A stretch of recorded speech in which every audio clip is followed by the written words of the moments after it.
Dunia inaadhimisha siku ya hali ya hewa kila Machi 23. Awamu hii ni ujumbe wa kupambana na hali mbaya ya hewa na kufikia 2027 kila mmoja awe salama. Nchini Tanzania, maadhimisho haya yanafanyika mkoani Dodoma, ambapo naibu waziri wa uchukuzi David Kihenzile akimwakilisha waziri wa uchukuzi amesema kauli mbiu ya mwaka huu ni pamoja tushughulikie pengo la utoaji wa tahadhari, ikisisitiza juhudi za pamoja katika kupambana na matukio ya hali mbaya ya hewa. Mabadiliko ya hali ya hewa na tabia nchi yameendelea kuwa changamoto kubwa kufikia malengo ya Umoja wa Mataifa, yani maendeleo endelevu, Sustainable Development Goals SDGs, katika kipindi cha miaka 10 iliyopita. Hali joto dunia imeendelea kuongezeka kutokana na ongezeko la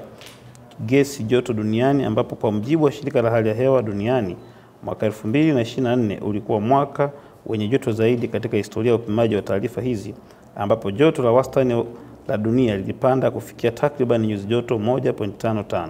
juu ya viwango vya kabla ya mapinduzi ya viwanda 1850 mpaka 1900.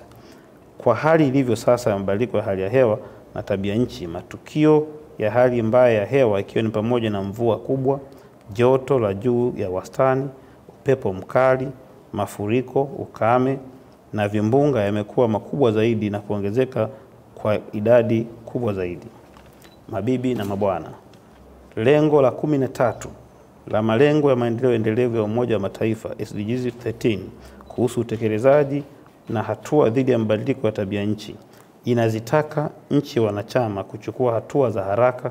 kukabiliana na mabadiliko ya tabia nchi na athari zake. Utekelezaji wa lengo hili ni muhimu kwa maendeleo ya malengo mengine yote ya maendeleo endelevu.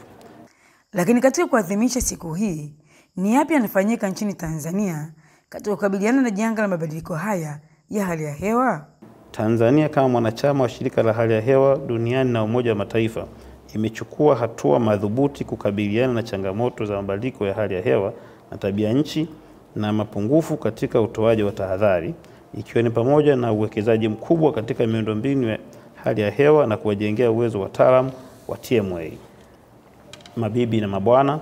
hatua zilizochukuliwa na serikali chini ya uongozi wa Mheshimiwa Daktari Samia Suluhu Hassan, Rais wa Jamhuri ya Muungano wa Tanzania, katika kukabiliana na janga hili la mabadiliko ya hali ya hewa na tabia nchi na mapungufu katika utoaji wa tahadhari ni pamoja na kuboresha huduma za hali ya hewa na utoaji wa tahadhari nchini. Uboreshaji huu pia ni sehemu ya utekelezaji wa ibara ya 59J ya ilani ya uchaguzi ya chama tawala, yani Chama cha Mapinduzi, inayotaka serikali kuimarisha miundombinu ya hali ya hewa na ile ya utoaji wa tahadhari katika Jamhuri ya Muungano wa Tanzania. Na pia ni sehemu ya utekelezaji wa mfumo wa kitaifa wa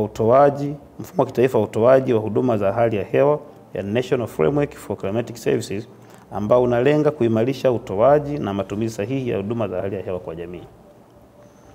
Serikali imefanya uwekezaji mkubwa katika miundombinu ya hali ya hewa na usambazaji wa huduma za hali ya hewa kwa jamii, ikiwa ni pamoja na ununuzi wa uwekaji wa rada za hali ya hewa,